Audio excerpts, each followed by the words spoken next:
ద్వైతమన్నను కాదు అద్వైతమదియు, సగుణమన్నను కాదది నిర్గుణంబు. ననుచు వాదించుటలు మాయ ఎట్లుగాదు, కల్పనాతీత యోగాత్మ కేవలాత్మ. ద్వైతమన్నను కాదు యద్వైతమదియు, సగుణమన్నను కాదది నిర్గుణంబు. ననుచు వాదించుటలు మాయ ఎట్లుగాదు, కల్పనాతీత యోగాత్మ కేవలాత్మ. జై నిజగురుభ్యో నమః.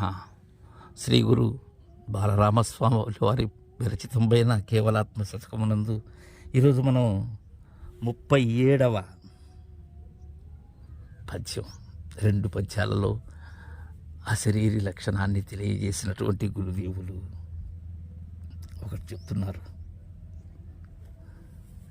ఎలా అంటే, ద్వైతమన్నను కాదు యద్వైతమదియు. ఇక్కడ ఈ వాదము ఏదైతే ఉన్నదో వాద విశిష్టత,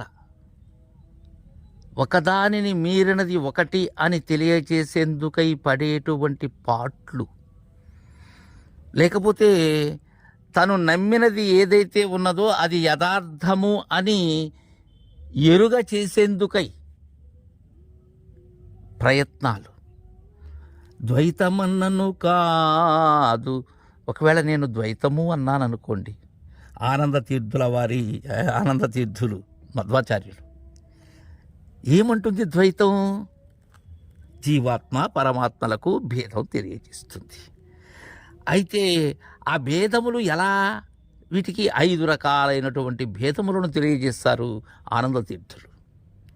జీవేశ్వర భేద జ్ఞానం, ఇక్కడ జ్ఞానం జీవుడు ఈశ్వరుడు అనేటువంటి భేదమునకు కావలసినటువంటి దానిని దృఢం చేసేటువంటి జ్ఞానం. ఇక రెండవది జీవ పరస్పర భేద జ్ఞానం, ఆ జీవమునకు దైవమునకు ఉన్న పరస్పర భేద జ్ఞానం. ఇక మూడవది జడజీవ భేద జ్ఞానం. నాలుగవది జడ ఈశ భేద జ్ఞానం, జడేశ భేద జ్ఞానం. ఐదవది జడ పరస్పర భేద జ్ఞానం. ఈ 5 భేద జ్ఞానములు కూడా ద్వైతములకు సంబంధించినటువంటివి. అది కాదు అని అంటారు ఎవరు? అద్వైతమదియు. ఈ అద్వైతం ఏంటి? జీవేశ్వరులకు ఐక్యం చెప్పేటువంటిది, భగవత్ శంకరపాదులు ప్రతిపాదించినటువంటిది. వేళ్ళూరి కొనిపోయినటువంటి ఎన్నో మతములను తనలో కలుపుకున్నటువంటిది శంకరాచార్యుల వారి విశేషమైనటువంటి కృషి. అభేదమే అద్వైతం అంటే ఏంటది? పరబ్రహ్మం. ఈ పరబ్రహ్మము అనేది పరిపూర్ణములో కుదరదు. బ్రహ్మము శాశ్వతము, పరబ్రహ్మము శాశ్వతము. దాని ద్వారా కలిగినటువంటిది ఏదైతే ఉన్నదో అది అశాశ్వతం. సూర్యుడు శాశ్వతం, కానీ సూర్యుని యొక్క ప్రతిబింబం కుండలో ఉన్నది మాత్రం అశాశ్వతం. అయితే కుండలో సూర్యుని యొక్క బింబం ప్రతిఫలించేదానికి కారణం సూర్యుడే కదా. అది శాశ్వతం ఎలా అవుతుంది? ఇది అశాశ్వతం ఎలా అవుతుంది?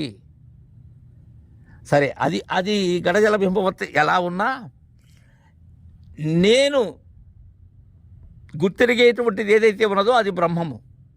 నేను సత్యము, కానీ నా ద్వారా గుర్తిరగబడేటువంటిది ఏదైతే ఉన్నదో అది అసత్యం. ఇక్కడ జీవుడు ఈశ్వరుడు అని 2గా లేవు, అవి అభేదము. అది ఏకస్వరూపమే అనబడేటువంటిదే అద్వైతం. అంటే 2 కానిది. ఇది మనకు స్మార్త మతం తెలియజేస్తుంది. ఇక్కడ ఏమైనది? ద్వైతం కాదు అద్వైతము అని వాదించే విధానం. సగుణమన్నను కాదది నిర్గుణంబు. సగుణోపాసన, సాకార రూపమైనటువంటి విధానం అని కొందరు.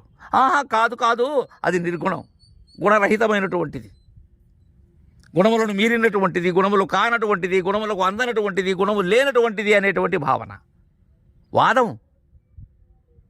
మతాల లక్షణం ఇది. ననుచు వాదించుటలు మాయ. అలా వాదించటం, ఇది ద్వైతమని, అద్వైతమని, సగుణమని, నిర్గుణమని, సాకారమని, నిరాకారమని, ఇలా వాదించటం ఏంటి? మాయ. అదే పెద్ద మాయ. లేని దానిని గురించి లేనిదని వాదించడమే మాయ. అలా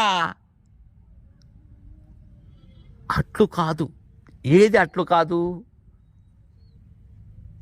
శివరామ దీక్షిత సాంప్రదాయం అలాంటిది కాదు. శివరామ దీక్షితుల పద్ధతి అది కాదు. అది కల్పనాతీత యోగాత్మ కేవలాత్మ అని తెలియజేశారు. జై గురుదేవా.